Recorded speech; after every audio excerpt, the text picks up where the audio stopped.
এক গরিব কৃষক ছিলেন। সেই কৃষক সারাদিন দিনমজুর খেটে বর্ষনার মন্দিরে সন্ধ্যায় আরতি দেখতে যেতেন। ওইখানে একদিন শুনেছেন সাধুদের সেবা না করলে, মহতের সেবা না করলে রাধারানীর কৃপা, ভগবত কৃপা হয় না। আর এটা সত্য কথা। নিজের দেহ গুরু বৈষ্ণবের সেবায় ক্ষয় না করলে আপনার বিবেক হবে না, আপনি সিদ্ধান্ত নিতে পারবেন না ভজনের। এর আগে একটা কথা বলি, সাধুগুরু বাড়ি আসলে প্রণাম করার পরে আমরা অনেকেই বলি, বাবা মাথায় হাত রেখে আশীর্বাদ করুন, বলি কি না? এখনো সাধু যেতে গেলে বলি, আমার মাথায় একটু বাচ্চাটা বাড়িয়ে দিই, স্ত্রী পুত্রকে বাড়িয়ে দিই। হাতে আছেটা কি সাধু? আপনার হাত আমার হাতে পার্থক্য আছে বাবা? মায়েরা আছে কি? 5টা আঙুল হাতের রেখা, এটা একই হাত। তো হাত মাথায় নেই কেন আমরা? আর বারবার মাথায় নিতে চাই কেন? কি আছে সাধুর হাতে? একটু বলি, হাতে অনেক কিছু আছে। এখানে যদি জুয়েল আইস আসতো, তো তার জাদুকরের হাত আমার হাত এক কি? ওই হাতে কত কি করে মানুষকে আনন্দ দিচ্ছে। আচ্ছা, হোটেলের যিনি রান্না করেন আর মায়ের হাতের রান্না একরকম হয় কি? তাহলে মায়ের হাতে আছে, হোটেলে যিনি রাঁধছেন উনিও তো হাত দিয়েই রাঁধছেন। মায়ের হাতের রান্না আর হোটেলের কারো রান্না এক হয়? হাতে কিছুটা পার্থক্য আছে। যে যাকে খুব ভালোবাসে সে যদি তার মাথায় হাত দেয় না, তো মনে হয় সমস্ত শরীরটা শীতল হয়ে গেল, একটু সান্ত্বনা পায়। অন্য কেউ হাত দিলে আপনার মাথায় অপমান বোধ করবেন। বাজার ঘাটে যান, কেউ ওনার মাথায় হাত দিল, কি বলবেন? অপমান বোধ করবেন। হাতে অনেক কিছু আছে। কেমন জানেন? এই বাচ্চাগুলোকে সরিয়ে দিন না, ওদেরকে সরিয়ে দিন। হাতে কি আছে জানেন? বলরাম বসুর বাড়ি পরম পুরুষ রামকৃষ্ণ পরমহংস, উনি ভজন করছেন, গান গাচ্ছেন, তখন নরেন দত্ত যাচ্ছে। তখন বিবেকানন্দ হননি। এই নরেন দত্ত খুব তার্কিক ছিলেন, কোনো কিছুই পরীক্ষা ছাড়া বিশ্বাস করতেন না। যুক্তিতে না এলে, পরীক্ষা না করে কোনো কিছু বিশ্বাস করতেন না। আইনের ছাত্র তিনি। ঠাকুরের ওই ভাব দশা সমাধি দেখে বলছে, তুমি ভগবান দেখেছো? ঠাকুর বুঝলেন ওকে দেখেই বুঝে ফেলেছেন, ওদের দূরদৃষ্টি আছে তো, সাধু আপনাকে দেখেই বুঝতে পারে, আপনার ভেতরটা পড়ে ফেলতে পারে। বললেন এ যেন তেন নয়, একেই তো খুঁজছি। উনি তখন বুদ্ধি করে বললেন, বুদ্ধি করে কেন, সত্যিই বললেন, দেখেছি রে, তোকে যেমন দেখছি ঠাকুরকে দেখেছি। ও যে দেখাতে পারেন। তখন ঠাকুর ওর মাথায় একটা হাত রেখেছিলেন। 3 দিন এই নরেন দত্তর ভাব কাটেনি, সমাধি কাটেনি। ভাবের ঘরে ছিলেন 3 দিন। তারপরে এসে ঠাকুর চরণে পড়ে বললেন, না ওই হাতে কাজ আছে, ওই হাতে কাজ আছে, বাইরে নিয়ে যাও মা। ওই হাতের সমাধি 3 দিন তার আবেশ থেকে গেল। আমি বলছি কি, সাধুগুরু বৈষ্ণবের হাতে কিছু একটা ক্রিয়া আছে, শক্তিটা আপনার উপরে সঞ্চারিত করতে পারে। যেমন মায়ের হাতের রান্না আর হোটেলের একজনের রান্না এক হয় না, ওই হাতের পার্থক্য আছে। মা যখন রান্না করে সন্তান স্বামীর জন্য, ওর মধ্যে মমতা, শুদ্ধতা, এগুলি কাজ করায়। আর ও তো ব্যবসার জন্য করছে। এই জন্য দুটো স্বাদ, দুটো ক্রিয়া এক হয় না। শুধু এই জন্য নিবেদন করছি, সাধুগুরুর আশীর্বাদ চাই, না হলে কিছুই হবে না। ওই যে হাত রাখে না, ওটা অনেক, ওই যে মা হাত রেখে খোকার মাথায় বলে বেঁচে থাক বাবা, অনেক বড় আশীর্বাদ। কোন শত্রু আছে যে আপনার ক্ষতি করবে যদি ওই আশীর্বাদ মা দিয়ে দেয়? এই জন্য মাথায় হাত আমাদের আজকাল নাই, কারণ হাত নেওয়ার জন্য মাথা নিচু আমরা আজকাল প্রায় করি না। মাথা উঁচু করে চলি তো হাত দেবে কি? মাথা আমাদের এখন নিচু হয় না। এখন মাথা নিচু হলেই তো হাতটা দেবে। সুধীবৃন্দ বর্ষনার বাবা বৈষ্ণবদের সেবা করতেন, সাধুদের ব্যাগ বয়ে দিতেন, জুতোটা গুছিয়ে রাখতেন। আমি দেখেছি এর মধ্যে এমন একজন আছে, আমি নাম বলবো না, অনেক ধনী, অনেক মানি, কিন্তু আমরা যখন আসি দেখে বাবা চলে যাবে, জুতোটা খুঁজে পাবে না, আলাদা করে রেখে দেয়। কখনো মাথায় করে, হাতে করে বাইরে নিয়ে খুঁজছি কোথায়, সেখানে নিয়ে উপস্থাপন। এগুলো হলো সেবা। গুরুদেবের আশ্রমে উৎসব আপনি গেছেন, গুরুদেবের মাথায় ছাতা ধরতে পারলে, গুরুদেবের হাত ধরে নিয়ে যেতে পারলে, মালাটা পরাতে পারলে, মনে করি সবাই জানুক আমি গুরুদেবের খুব নিকটের একজন, তার খুব প্রিয় ভাজন। এইগুলো সেবা না। প্রকৃত সেবা কি জানেন? গুরুদেবের বাথরুম গুলো, ল্যাট্রিন গুলো আবর্জনায় ভরে গেছে, ড্রেন গুলো জল সচ্ছে না, ওই সেবাগুলো করাই হলো প্রকৃত কৃপা পাওয়ার সেবা। প্লেট দিতে সবার ইচ্ছা হয়, জলের গ্লাস দিতে ইচ্ছা হয়, কিন্তু এইটো পাতাগুলো ফেলার লোক শেষে, ওই সেবাটাই হলো বড় সেবা। ওই সেবাটার মধ্যে কৃপা হয়। আমরা সামনে গিয়ে দাঁড়াতে পারলে বেঁচে যায়, কিন্তু না। এই জন্য উনি জুতোগুলো ধুয়ে দিতেন, পরিষ্কার করে দিতেন, সাধুদের ব্যাগগুলো বয়ে দিতেন। এক বাবা বলছেন, এক বাবা বলছেন, আমি কাল নন্দগ্রামে যাব, গোকুলে যাব, আমার ব্যাগটা, আমার তো হাঁপানির সমস্যা, ব্যাগটা একটু বয়ে দেবে বাবা। একদিন দিনমজুর না খাটলে তার সংসারে হাঁড়ি জ্বলে না। আনন্দে বলল, আপনার এইটুকু সেবা করতে পারলে আমি ধন্য মনে করব। ভোরবেলা এলো, বোঝাটা মাথায় নিল, সাধু বাবা চলছে। নন্দগ্রামে আসতে 1-1.5 ঘন্টা 2 ঘন্টা পায়ে লাগতে পারে। বেলা 11টা বেজে গেল। কেন জানেন? ওই যে হাঁপানির সমস্যা, তো অ্যাজমা। সাধু কিছুক্ষণ বসেন, আবার আবার একটু বিশ্রাম নিয়ে চলেন। 11টায় না খেয়ে না দিয়ে মাথায় বোঝা নিয়ে এসে বলছে, বাবা আশীর্বাদ করুন আমি ফিরে যাই। বলে, এই কাঠফাটা রৌদ্রে বোঝা বয়ে আনলে, সেই ভোর থেকে 11টা পর্যন্ত একটু প্রসাদ নিয়ে যাও নন্দ লয়ের। এসছেন বর্ষণা থেকে নন্দগ্রামে। বর্ষণা হলো রাধারানীর বাপের বাড়ি, আর নন্দগ্রাম হলো ওইটা কৃষ্ণের বাড়ি, একরকম রাধারানীর শ্বশুর বাড়ি। তো উনি তখন বলছেন, আপনাদের এখনো মনে করিয়ে দিই, উত্তরপ্রদেশে বৃন্দাবনে মেয়ের বিয়ের পরে যদি মেয়ের বাবা মেয়ের বাড়ি প্রথম যায়, তবে 1 গ্লাস জলও খায় না, এখনো ওই নিয়ম। গেলে মেয়ের পিতা ওই বাড়ি কিছু পাবে না। তো বলছেন, রাধারানী আমার মেয়ে, তার শ্বশুরালয়ে এসছে, এখানে আমি কিছু পাবো বাবা না। বাবার চোখে তখন জল এসে গেছে। 5000 বছর আগের লীলা, 5000 বছর পরে এই গরিব কৃষক, শাস্ত্র জানে না, পণ্ডিত না, তবু কত শ্রদ্ধা। দেখো, রাধারানী মেয়ে, এই জন্য কিছু পাবে না। বললো, বাবা কিছু পাও? বললেন, না আমি পাবো না। ওই কাঠফাটা রৌদ্রে আসতে আসতে নন্দগ্রামের মধ্যে শেষ সীমায় এসে পড়ে গেছে অজ্ঞান। কৃষ্ণ তখন বললেন, রাধাকে মেয়ে মনে করে, আর আমার গ্রামে এসে না খেয়ে মানুষটা পড়ে রয়েছে ধুলায়। গোবিন্দ তখন রাখাল বেশ ধরে একথালা প্রসাদ নিয়ে গিয়ে চোখে জল ছিটিয়ে বলছে, আপনি উঠুন, এই দেখুন আপনার জন্য আমি একটু প্রসাদ এনেছি, পেয়ে যান। বললো, আমি তো এখানে পাবো না, এটা নন্দগ্রামের মধ্যে, এখানে আমি আমার মেয়ের শ্বশুরালয়, এখানে কিছু পাবো না। সুধীবৃন্দ উনি পেলেন না। উঠতে গিয়ে আবার ওখানে পড়ে মূর্ছিত হয়ে গেলেন। গোবিন্দ গিয়ে তখন বললেন, ও তোমাকে মেয়ে মনে করে, তোমার বাবা পড়ে রয়েছে ধুলায়, আমাদের হাতে নন্দগ্রামে কিছু নেবে না। এ দেখুন, এখানে 1000 বছর আগের ঘটনা না, 200-300 বছর আগে ঘটনা, এই কলিযুগেরই ঘটনা, মাত্র 200-300 বছর আগে। ওখানে গিয়ে তখন কি করেছেন, রাধারানী ওনার মেয়ের রূপ ধরে এসেছে। রাধারানী যদি কারো স্পর্শ করে, তার আর অজ্ঞানতা থাকে? মূর্ছা ভেঙে বলছে, তুই এখানে মা? বলে, কে আমাকে সংবাদ দিল বাবা তুমি পড়ে আছো, সকালে কিছু পাওনি জলও, তা আমি তোমার জন্য প্রসাদ এনেছি, প্রসাদটা বাবা পেতে যাবে। বললো, না বাবা তুমি অসুস্থ, আমি তোমাকে পাইয়ে দিই। রাধারানী নিজে হাতে প্রসাদ পাওয়া, বারবার চোখে জল আসছে, মা আমি তো মা হারা, তুই আমার মায়ের মতোই, প্রতিদিন তো তুই রান্না করে পাওয়াস, এমন তো কখনো লাগে না আমার, এমন হচ্ছে কেন? তোর প্রসাদে এত স্বাদ তো আমি কখনো পাইনি। আসলে তো মেয়ের রূপ ধরে রাধারানী এসেছে, মেয়ের পরিচয় দিচ্ছে যে আমি মেয়ের শ্বশুর। 5000 বছর আগে লীলাটা তার এখনো বিশ্বাস ধরে রেখেছে। মা এত এত এত প্রসাদ, আস্বাদ্য প্রসাদ তো কখনো পাওয়াসনি। বললো, আজ হয়তো ঠাকুরের নাম করে রান, তুমি পেয়ে নাও তো। হাতে করে পাইয়ে, হাত মুছে দিয়ে, মুখটা প্রক্ষালন করে ধুয়ে দিয়ে বললেন, বাবা তুমি আস্তে আস্তে এসো, ঘরে কাজ আছে, আমি যাই।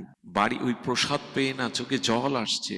রাধারানীর হাতের প্রসাদ, যার চরণ মাথায় নিয়ে গোবিন্দ কাঁধে দেহি পদপল্লব মোধরা, সেই রাধারানী তার বাবার পরিচয় দিয়েছে এইটুকু বিশ্বাসে, তাকে প্রসাদ পাইয়ে চলে গেল। বাড়ি গিয়ে বলছে, মা আমার সামনে একবার আয় তো, তোকে একবার দেখি, তুই এই প্রসাদ নিয়ে পাইয়ে এলি। বলে, কি বোকার মতো বলছো বাবা, আমি তো বাড়ি থেকে বেরোই, তোমার জন্য আমি প্রসাদ এখনো তো রান্নায় হয়নি, কোথায় পাবো? সঙ্গে সঙ্গে ঠাকুর ঘরে গিয়ে রাধারানীকে বললে, তোমায় ভালোবাসতে পারি, আমার পাণ্ডিত্যও নেই, শুধু তোমাকে মেয়ে জ্ঞান, লালডি জ্ঞান করি, তাতে তুমি নিজে হাতে প্রসাদ পাইয়ে আসলে। এরকম একটু বোধ করুন না, ভগবান আমার পরিবারের একজন, আমার সন্তান রাধারানী আমার কন্যা, এদের প্রতি যে ব্যবহার করেন, এদের প্রতি যে দায়িত্ব নেন, ওইটুকু ভালোবাসা ভগবানকে দিন না, তাতেই জীবন সফল হবে, তাতেই গৃহে থেকেই ভক্তি পাওয়া যাবে। সুধীজন, আমাদের অসীম দা, এই ছেলেটাকে হৃদয়ে অনেক বেশি ভালোবাসি এই জন্য বছরের শেষে একটা প্রতীক্ষা করে আপনাদের পায়ের ধুলার। সংসারে যে গৃহে বছরান্তে একদিন সাধুগুরু সেবা, একটু হরিকথা হরিনাম হয় না, জানবেন ওটা শ্মশান ভূমি। এই জন্য সামর্থ্য অনুযায়ী 2-5 জন বৈষ্ণবকে দিলেও প্রতি বছর গৃহে একটু তাদের হরিনাম হরিকথা এগুলো দেওয়া উচিত। বিবেক এই হাহাকারটা জায়গায় যা করতে এসেছিলে তা এখনো করা হয়নি। জীবন সফল করাই হলো আমাদের উদ্দেশ্য। জীবন সফল কেমন জানেন? আমি আজ কদিন এই দৃষ্টান্তটা বারবার আনছি, খুব অপূর্ব দৃষ্টান্ত। এই একটা কথায় আপনার বিবেক জাগতে পারে। একটা দিয়াশালার কাঠিতে বারুজ আছে সামান্য, আছে না? তো ওই দিয়াশালার একটা কাঠি জলে ফেলে দিলেন, ওটা বিনষ্ট হলো কিনা? আর কোনো কাজে, মানে ওই যে বারুজটা সফল না হয়ে নষ্ট হয়ে গেল। আর একটা দিয়াশালার কাঠি বের করে বারুজ ঘষা দিয়ে মন্দিরের প্রদীপটা জ্বালিয়ে জলে ফেলে দিলেন। দুটো কাঠি নষ্ট হলো কিনা? দুটো কাঠি তো জলে পড়ে আগেরটাও নষ্ট হলো, এটাও নষ্ট হলো। কিন্তু যেটা প্রদীপ জ্বলে নষ্ট হলো সেটা কি বিফল হলো? হলো কি? কারণ ওর কাজ হলো অগ্নি দিয়ে কিছু প্রজ্বলিত করা। ওই দিয়াশালার সামান্য বারুজের সার্থকতা হলো ওকে সৃষ্টি করা হয়েছে কোনো ক্রিয়ার জন্য, আগুনটা বা প্রদীপটা জ্বালাবার জন্য। সেটা জেলে নষ্ট হলো, এই জন্য আগেরও কাঠিটা নষ্ট হলো, এটাও নষ্ট হলো। কিন্তু সফল হলো কে? যে নিজের কাজ করতে এসেছিল সেই কাজ করে নষ্ট হয়ে গেল, চলে গেল। মনুষ্য জীবনে ভগবত ভজন করে যদি নিজের উদ্ধার কল্যাণ না করা যায় তো জীবন বিফল। তো সেটা সফলতা কই? ঘর বাড়ি স্ত্রী পুত্র খাওয়া দাওয়া ভোগ বিলাস তো হলো সারা জীবন, যে জন্য মনুষ্য জীবন, ঈশ্বর প্রাপ্তির জন্য এই জীবন, তা হলো। এজন্য হাহাকার নেই আমাদের, এজন্য আমাদের কোনো ব্যথা জাগে না যে একটা জন্ম বৃথা চলে গেল, ভজনহীন চলে গেল আজকের দিনটা। এই জন্য বলছেন যে আমাদের বিবেক এটি একটু সাধু সঙ্গে যেতে পারে, মহৎ কৃপাতেই কেবল বিবেক জাগতে পারে, অন্য কিছুতে জাগবে না। এই জন্য সাধু সঙ্গ করে। আরেকটি দৃষ্টান্ত আছে, দাদার তো ওষুধের দোকান, অনেক দামি ইনজেকশন পাওয়া যায় কাচের মধ্যে, না মানে কাচের টিউবের মধ্যে। এখন ওই কাচের টিউবের মধ্যে ইনজেকশনের মূল বিষয়টা আপনি সিরিঞ্জতে টেনে নিয়ে ওটা ফেলে দিলেন, ভেঙে গেল। কাচের মধ্যে যেটা তরল যে ঔষধটা ছিল ওইটা সিরিঞ্জ দিয়ে টেনে নিয়ে ফেলে দিলেন, নষ্ট হয়ে গেল। আর ঔষধ ভরা অবস্থায় পড়ে যদি ভেঙে নষ্ট হয়, দুটোই তো নষ্ট হলো, ভেঙে গেল। কিন্তু একটা ভাঙাতে ক্ষতি নেই, আর একটা ভাঙলে সব চলে গেল। কোনটাই ক্ষতি নেই? যেটা সিরিজ দিয়ে ঔষধটা টেনে নিয়েছে ওটা এখন ফেলে দিলেও ক্ষতি নেই। তেমনি জীবনে ভগবত ভজন করে যদি ভগবানের প্রেম ভক্তি লাভ করে মরতে তো সবাই হবে, শরীরটা নষ্ট হবে। যদি প্রেম ভক্তি কিঞ্চিত লাভ করে মরতে পারেন তবে আপনি বিফল হলেন না, সফল হয়ে গেলেন। এই জন্য ভজন চাই, সফল হয়ে গেলেন। আমরা করছিটা কি? দিন গেল মিছে কাজে। মিছে কাজ বলছে কেন? বাবা মার সেবা করা, ভাইদের কর্তব্য বিধান করা, ব্যবসা চাকরি করা, কৃষিকাজ করা, সব ব্যর্থ। দিন গেল মিছে কাজে মানে আমরা সারাদিন যাই উন্নতি রোজগার ব্যবসা চাকরি করেছি, সব ব্যর্থ হয়ে গেল। রাত্রি গেল নিদ্রে। তো বলছেন একরকম এটা ব্যর্থ। একটা শূন্য দিন, আরো শূন্য দিন, সব শূন্য দিন, দেয়াল ভর্তি 100টা শূন্য দিন, ওর কোনো মান হবে? কিন্তু বাম পাশে 1 দিয়ে যদি শূন্য দেন মান হবে কিনা? ঠিক তেমনি বলছেন এই যে চাকরি বাকরি, কৃষি কাজ, কর্তব্য কর্ম, স্ত্রী পুত্র প্রতিপালন করা, এটা কাজ বটে, তবে যদি ভগবত ভজন না হয়, এক না বসাতে পারো, তো এগুলো একরকম শূন্যই। যে জন্য তুমি এসেছিলে তা হলো না, এমনি শূন্য হয়ে যাবে। ইটের পরে ইট দেন, পাজা হবে, মন্দির হবে না, ঘর হবে না, কারণ সিমেন্ট দিতে হবে। একরকম বৃথা। ইটের পরে ইট দিলে দেয়াল মতো দেখা যায়, মন্দির করা যায়, ভেঙে যাবে। সিমেন্ট দিতে হবে।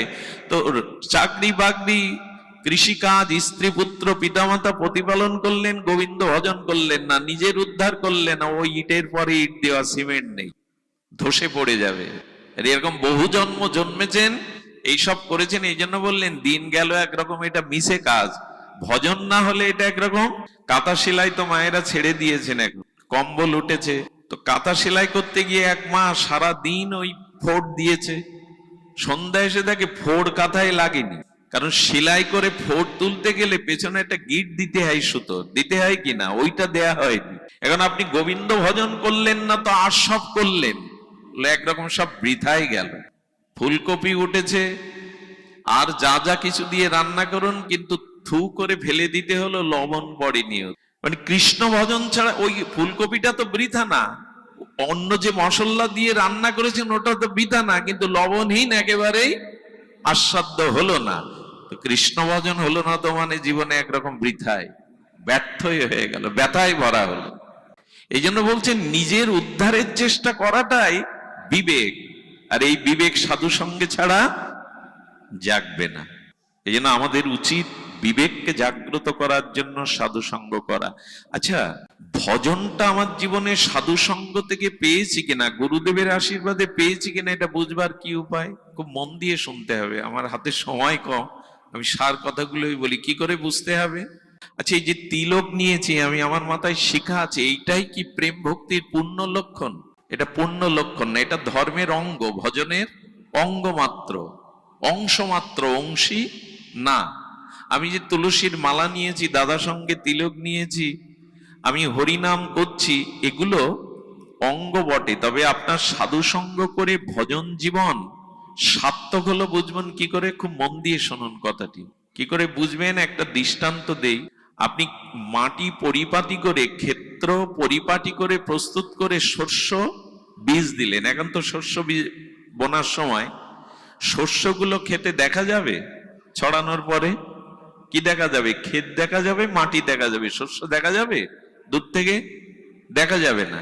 এবার ওতে জল দিন, নির্মল বায়ু দিন, সার দিন, 2 মাস 3 মাস পরে দেখলেন ওগুলো অঙ্কুর হয়ে শস্য গাছ হয়ে হলুদ ফুলে একবার শস্য দানা হয়ে ক্ষেত ভরে গেছে। তখন কি দেখা যাবে জানেন? তখন ক্ষেত দেখা যাবে না, সরিষা দেখা যাবে। ক্ষেত দেখা যায়? ভরে গেছে ধান বা শস্যই, ক্ষেত কোথায় লোকালো? ক্ষেত আছে কিন্তু ক্ষেত আর, আচ্ছা, যখন বীজ বুনেছিলেন তখন কি দেখা যাচ্ছিল? বীজ দেখা যাচ্ছিল, বৃক্ষ দেখা যাচ্ছিল। তা সাধু সঙ্গ করে জীবন সফলের মহিমা হলো, আপনি যখন গুরুদেবের আশ্রয় নিলেন, হরিনাম পেলেন, তখন ওই জল সিঞ্চন করা, ওই সার আদি দেওয়া, নির্মল বাতাস দেওয়া, মানে আপনি ভজন সাধন করতে করতে যখন আপনার জীবনে ক্ষেত দেখা যাবে না, ফসল দেখা যাবে, তখনই তো কৃষকের সফলতা, তখনই তো ফসলের সফলতা। তা আপনার জীবনে ভজনের পরিপূর্ণতা তখন, যখন আপনি সবকিছুর মধ্যে সংসার না দেখে ভগবানকে দেখতে থাকবেন। ফসল দেখা যাচ্ছে, ক্ষেত দেখা যাচ্ছে না, তা আপনি সবকিছুর মধ্যে ভগবানকে দেখতে শুরু করছেন। পিতার মধ্যে ভগবান, মায়ের মধ্যে ভগবান, সকলের মধ্যে ভগবান, আর সবার মধ্যেই ভগবানের এই উপলব্ধি, এটাই হলো ভজনের পরিপূর্ণতা। মালা তিলক অংশ, এগুলো অংশ, পরিপূর্ণ না। পরিপূর্ণ সেদিন যেদিন ভগবানকেই আপনি সকলের মধ্যে দেখতে পাবেন। এটা দেখা হয় তো, পিতার মধ্যে মায়ের মধ্যে হয় বলাটা মুখের কথা না, অত সহজ না। কিরকম জানেন দৃষ্টান্ত? নামদেব একাদশীর পর দিন দ্বাদশীতে পালন করতে যাবে, রুটি বের করে আর মাখনের কটু দিয়ে রুটিতে লাগিয়ে একটু তুলসী দিয়ে নিবেদন করে পালন সারবে। কুকুর এসে রুটি নিয়ে দৌড়। আরে প্রভু দাঁড়ান, প্রভু দাঁড়ান, মাখনটা তো লাগাতে দিন, মাখন ছাড়া পাবেন কি করে? মাখনটা তো লাগা দিন। দৌড়াতে দৌড়াতে দৌড়াতে 2-3 কিলোমিটার যাওয়ার পরে কুকুরের মধ্যেই চতুর্ভুজ নারায়ণ প্রকট হয়ে গেছে। আরে তোমার তো সর্বজীবের মধ্যে ঈশ্বর দর্শন এসে গেছে, তোমার সাধনা সফল। এই জন্য আমাদের উচিত হবে যে সকলের মধ্যে ঈশ্বরকে দেখা। আরেকটি জিনিস বলি, এই সংসারে থেকেই আপনার ভগবত ভক্তি হবে, কোথাও যেতে হবে না। কিছু মনে করবেন না, দেবশ্রী নারদ বলেছিলেন কলিযুগে একরকম সব ঝড়ের কবলে তছনছ হয়ে গেছে। এখানে ভগবত পাওয়ার জন্য, প্রেম ভক্তি লাভের জন্য আপনার গৃহ ছেড়ে কোথাও যেতে হবে না, তবে প্রেম ভক্তি নিয়েই সংসার করুন। সেটা কেমন? খুব মূল্যবান কথা হলো যে সংসারের থেকে তখনই হবে, আমি আগেই বলছিলাম, সাধু সঙ্গ করলাম, বিবেক জাগলো কিনা বোঝা যাবে কি করে? এর উপলব্ধির বিষয়টা হলো যে সংসারে থেকেও ভগবত কৃপা হবে, প্রেম ভক্তি, নিজের আত্মকল্যাণ হবে, উদ্ধার হবে। তবে সেটি কেমন? ধ্যান দিয়ে শুনুন। সেটি হলো, এখানে যারা হিন্দু সনাতনী নরনারী আছেন, প্রত্যেকেরই একটা কুড়ে ঘর থেকে অট্টালিকা কিছু না কিছু আছে তো। নিরাশ্রয় তো আমরা কেউ নয়। সেই কুড়ে ঘরে বা প্রাসাদে দেব দেবী বা ইষ্ট একটা না দুটো বিগ্রহ, পট, ছবি রূপে আছে তো, যাকে আমরা ধূপ ধুনো দেই। একজন আছেন যার গৃহে এগুলো নেই? এর মধ্যে কি একজন আছেন যার গৃহে কোনো দেব দেবী, ইষ্ট, মহাপ্রভু ভগবানের কোনো পট বিগ্রহ ছবি কিছুই নেই, কেউ নেই এর মধ্যে। সকল হিন্দুর, সকল সনাতনীর ঘরে তার ইষ্ট, তার দেবতা সবই কিছু আছে। এখানে যদি বলি হাত তুলুন, কার কার গৃহে দেব দেবী ঠাকুর দেবতা আছেন, সবাই হাত তুলবেন, একজনও বাদ যাবেন। কিন্তু যদি বলি সেই ঠাকুর পাথর না, ছবি না, ইট, সেখানে দারু না, সেই ঠাকুর বিগ্রহতে আর ভগবানে কোনো পার্থক্য? প্রতিমা নও তুমি সাক্ষাৎ ব্রজেন্দ্র নন্দন। তো সবার ঘরে ঠাকুর আছে, ধূপ ধুনো দেই, ঈশ্বর মনে করে আসন পেতে কুড়ে ঘর ও কট্টালিকা রেখেছি। এখন বলুন তো, আপনি যা 3 বেলা আহার করেন সেটা কি ভগবানকে দেন? এখন যদি বলি একটু রান্না করে ভগবানকে ভোগ লাগিয়ে কজন পান? সবার ঘরে ঠাকুর আছে, এতে সবাই হাত তুলবে।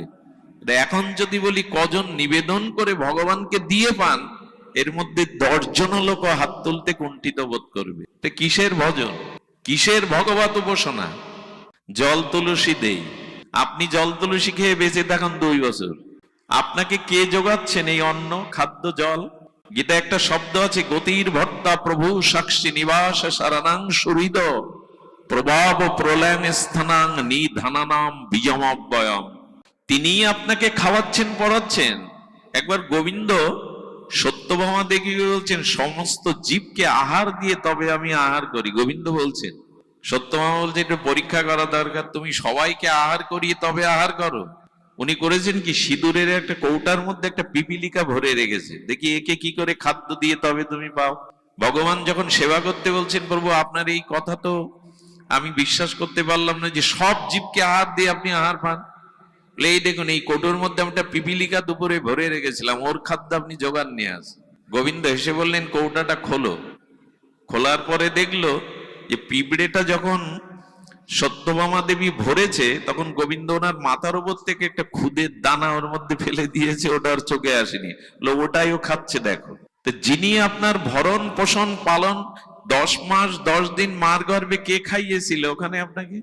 ওখানে আপনি মুখ দিয়ে খাননি, ওই অন্ধকারের মধ্যে কি করে বেঁচেছিলেন? উনি ভর্তা, উনি ভরণ পোষণকারী, অথচ নিজের বেলায় চর্বশেষ্য লেজ্জ পেয়েও 3 বেলা পাবেন, ভগবানের বেলায় নকুল দানা। তো খাই কারা? ওই যে চিনি দেয় খায় তেলা পোকা, খাই পিঁপড়ে। আপনি আপনার ছেলেকে যেটা দিচ্ছেন, স্বামীকে যেটা দিচ্ছেন, তা তেমন মনে করে তাকে দেন। এ অধিকার নেই ভগবানের যে আপনার সন্তানের মতো করে সেবা পাওয়া, আপনার স্বামীর মতো করে সেবা করা। সৎসঙ্গ করে হলোটা কি? এত আসা যাওয়া করে হলোটা কি?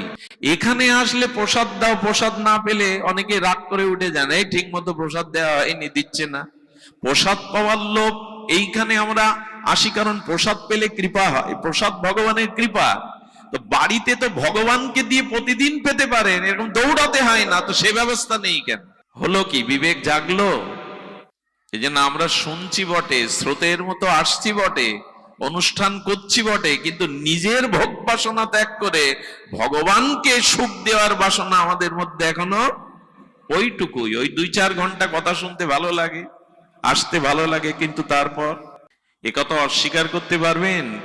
গীতার কোন বাণীকে অস্বীকার করতে পারবেন? পৃথিবীর কোন দার্শনিক পারেনি। গোবিন্দ বলছেন, আমার বস্তু যে আমাকে না দিয়ে পায় সে চোর। স্বীকার করুন, এই কথার বিপক্ষে আপনি যুক্তি খাড়া করুন। বস্তু তার, সমস্ত পদার্থ তার, তিনি সৃষ্টির মূল বীজ। ভগবান বলেছেন, নিধানানাম বীজম অব্যয়ম, আমি সমস্ত সৃষ্টির বীজ। এই জন্য আমাকে না দিয়ে এক গোপীর ঘরে গোবিন্দ গেছেন, আর সেই দিন গোপী গোবিন্দকে বোকা বানাবে বলে ক্ষীর মাখন ননি ঘর থেকে সব সরিয়ে ফেলেছে, কিছুই রাখেনি ঘরে। কৃষ্ণ কিছু না পেয়ে আর যখন চলে যাচ্ছে, তখন গোপীমারা বলছে, চোর চোর, নন্দের সুতো চোর, চোর চলে যাচ্ছে, চুরি করতে এসেছিল, কিছু পায়নি। গোবিন্দ ফিরে দাঁড়িয়ে তর্জনীছে বলছে, যে ঘরে আমার সেবার ব্যবস্থা থাকে না, যে ঘরে আমার জন্য উপচার থাকে না, তারাই চোর, যারা আমাকে নিয়ে পায়। এবং আমার জন্য যদি কোনো ব্যবস্থা যার ঘরে না থাকবে, আমি সে ঘরে আগুন জ্বালিয়ে দেব। আগুন জ্বালাবে তুমি? বলে হ্যাঁ, বাইরের আগুন না, ও পুড়ে গেলে তো আবার ঘর বাঁধতে পারবে। অশান্তির আগুনে এই সংসার জ্বালাবো, যেখানে আমার সেবা নেই, আমার সুখের কোনো ব্যবস্থা নেই। পৃথিবীতে অকৃতজ্ঞের থেকে বড় অধর্ম আর সব থেকে বড় বিশ্বাসঘাতকতা কি জানেন? বলি তবে এটা ছাগল তো আমাদের অনেকেই পোষে না। শাক শিশু জন্মালে ছোটবেলায় খুব ভালো লাগে, কোলে নিতে ভালো লাগে, হাত বুলাতে ভালো লাগে। তো শাক শিশু আপনার বাড়ি হয়েছে, একটা প্রসব হয়েছে, দু চারটে, আপনি কোলে তুলে নেন, ওকে আদর করেন, মেঘ ডাকলে ও দৌড়ে আপনার কোলে আসে, ঘরের মধ্যে গিয়ে আপনার বিছানায় ওঠে। আর যখন বাইরে ভয় পায় না, তখন দৌড়ে আপনার কাছে, আপনি কোলে তুলে নিয়ে হাত বুলানো, মনে করে এর থেকে বড় নিরাপদ আশ্রয় আমার আর, এই আমার প্রতিপালক, এ আমাকে খেতে দিয়েছে, আশ্রয় দিয়েছে, এ আমাকে প্রতিপালন করে, আমি এর কাছে নিরাপদ। কিন্তু ওর জানা নেই এর কাছেও নিরাপদ নয়। মেয়ের বিয়েতে আত্মীয় স্বজন এলো, ওকে হাতে করে কেটে খেতে দেয়, নিজেও খায়। এরে বলে বিশ্বাসঘাতক। বিশ্বাস জাগিয়ে যে বিশ্বাস ভঙ্গ করে, এরই নাম বিশ্বাসঘাতকতা। ঠিক তেমনি ভগবান বিশ্বাস করে আমাকে মনুষ্য জন্ম দিয়েছিলেন যে ও আমার ভজন করবে, আমার আরাধনা করবে, উদ্ধার হয়ে আমার কাছে ফিরে আসবে। আমি বিশ্বাসঘাতকতা করছি ভগবানের সাথে। এই দেহটা, এই বিবেকটা দিয়েছিল নিজের উদ্ধার, নিজের কল্যাণ ভজন করবার জন্য, না করে সংসারের কামনা বাসনা ভোগ করে যাচ্ছি। বিশ্বাস জাগিয়ে আমাকে পাঠালেন, আর আমি সেই বিশ্বাসঘাতকতা করছি। এই বিশ্বাসঘাতকতা আর কতকাল, আর কত জন্ম? এই জন্য আপনাদের কাছে নিবেদন করি, চেষ্টা করুন, বিবেক জাগান। ও আজান হচ্ছে না, ঠিক আছে, আস্তে আস্তে বিবেকটা জাগান। বিবেক জাগিয়ে ভজন করুন, ভজনের এই হলো সময়। ভজন না করলে বক্স, বিবেক যদি না জাগে তবে কিন্তু ভজন করে, সাধুসঙ্গ করে কিছুই হয়নি জানতে হবে, যদি ভজনে মন না লাগে। ভগবত সুখ তাৎপর্যে যদি নিজের মন প্রাণ দেহকে সঁপে না দিতে পারেন, জানবেন আজ পর্যন্ত কিছু হয়নি, কোলাহল হয়েছে, আসা যাওয়া হয়েছে। সুধীবৃন্দ, এই জন্য যত দ্রুত পারা যায় সিদ্ধান্ত নিন, আজ এখনই সিদ্ধান্ত নিন। বাকি জীবনের সময়টুকু আর আবিলতায় অলসতায় না কাটিয়ে নিজের উদ্ধারের জন্য ভজনে কাটানো উচিত। সুধীবৃন্দ, সংসারী মানুষ স্বভাবত বিষয় সুখে আসক্ত, এটা বলছেন ধর্ম সাধনের উদ্দেশ্য আমাদের হওয়া উচিত। এই জন্য গোবিন্দ বলছেন আর কিছু প্রয়োজন নেই, তোমরা এক কাজ করো, সংসারের পরিবারের একজন করে নাও। আমার পুত্রটাকে, স্ত্রীটাকে, কন্যাটাকে যেরকম তুমি দায়িত্ব নিয়ে তার সুখ, তার লেখাপড়া, তার পোশাক আশাক, তার প্রতি স্নেহ মমতা দিচ্ছ, আমাকে ওরকম একটা জায়গায় বসাও। এটাতেই সংসারে থাকার সার্থকতা। আমাকে দেয়ালে টানিয়ে ছবি করে রেখো না, আমাকে ওই রঙিন লাইট দিয়ে ঠাকুরের আসনে পর্দার মধ্যে শুধু রেখো না, আমাকে তোমার পরিবারের একজন করে না। ওদের জন্য তুমি যতটুকু করো, আমার জন্য ততটুকুই করো, বেশি চাইছি না আমি। এতটুকু তো তার চাওয়ার অধিকার থাকতে পারে, দিয়েই কি তাকে? এই ভালোবাসাটুকু, এই দায়িত্ববোধটুকু আমি নিয়েছি। সুধীবৃন্দ, তবে শুনুন, ভগবানকে নিজের করে নেওয়ার ন্যায় আর ধর্ম নাই। আমি বহুবার বলেছি, তবু আর একবার বলি, আমাদের বর্ষনাতে গৃহীর ধর্ম হলো বৈষ্ণব সেবা। কৃষ্ণ সেবা ভালো করে দিতে পারুন আর না পারুন, কারণ বৈষ্ণব সেবার মধ্যে দিয়ে দুই সেবা হয়ে যায়, ভক্ত ভগবানের সেবা একই সাথে হয়ে যায়। ভগবান বললেন, কোন বৈষ্ণবকে এক মুঠো দিলে আমি তার জিহ্বায় বসে আস্বাদন করি। এই জন্য সাধুগুরু বৈষ্ণব, হরি সেবা, ভগবত সেবা, এটা গৃহীদের কর্তব্য। সেই কর্তব্যটা অসীমদা পালন করেন। আমি তার চরণে আজ একটা অপরাধও করে বসছি, যেন নিজ গুণে ক্ষমা করেন। একটা দিন নির্ধারিত ছিল, আমি রাত দিন ছুটছি, জানেন, কাল রাত 4টেই বাড়ি ফিরেছি। আবার সারা দিন ব্যবসা বাণিজ্য করে এখন ছুটতে হবে কোথায় জানেন? রাজোর, কোথায়? মাদারীপুর রাজোর। অনুষ্ঠান ধরতে পারবো না, একটু ভুল ক্রমে একই দিনে কথা দিয়ে বসা, আমি মানে অনুধাবন করতে পারিনি। তবু ক্ষমাময় হৃদয় তার, ক্ষমা গুণ না থাকলে সে কিসের মানুষ? বলেছিলাম, দাদা আপনার সম্মান রক্ষার্থে আমি একটু অগ্রে যাব, সেই সুযোগটা তিনি করে দিয়েছেন, আপনারাও এসেছেন। এরপরে আমাদের সুজিত দাদাজি মহারাজ আছেন সর্ব অগ্রগণ্য প্রণম্য পূজ্য খড়িঞ্চি রাধা মাধব সেবাশ্রমের অন্যতম আচার্য, আমাদের দাদাজি মহারাজের গুরুপাদ পদ্ম ছিল নারায়ণোত্তম গোস্বামী, অমীয় তার ভাগবত, অমীয় তার হরিকথা। আপনাদের তাদের ভাগবত শ্রবণ কীর্তন করবেন, প্রসাদাদি নিয়ে দাদাজিকে আশীর্বাদ করবেন, সংসারে থেকে এমনি করে যেন আপনাদের চরণ ধুলি পায়। আপনাদের পূর্ণ আশীর্বাদ যেন তার পরিবারের সকলকে ইষ্টমুখী করে, ভগবতমুখী করে। শুভ সময়টা যে কখন চলে যায়, প্রায় 1 ঘন্টা পার চলে গেছে, কখন আমিও বুঝতে পারিনি। ভালো সময়টা এমনি করে চলে যায়। শেষে একটা কথা হাত জোড় করে জানিয়ে যায়, বায়ু গন্ধ বিনা, বাতাস কখনো গন্ধ ছাড়া থাকে না, সে সুগন্ধ বা দুর্গন্ধ হোক। বায়ু গন্ধ বিনা, গন্ধ কুসুম বিনা, ফুল ছাড়া কোনো সুগন্ধ পাওয়া যায় না। বায়ু গন্ধ বিনা, গন্ধ কুসুম বিনা, কুসুম ভ্রমর বিনা, ভ্রমর রাগ বিনা, রাগ ভাব বিনা, ভাব হরি বিনা, আর মনুষ্য জন্ম বিফল হরি কথা হরি নাম বিনা। আজ থেকে সংকল্প নিন যাতে ভগবানের নাম এবং হরি কথাকেই আমরা জীবনে ব্রতী করতে পারি। এখন একটু নাম হবে, হরি নাম। এরপরে আমাদের সুজিতদা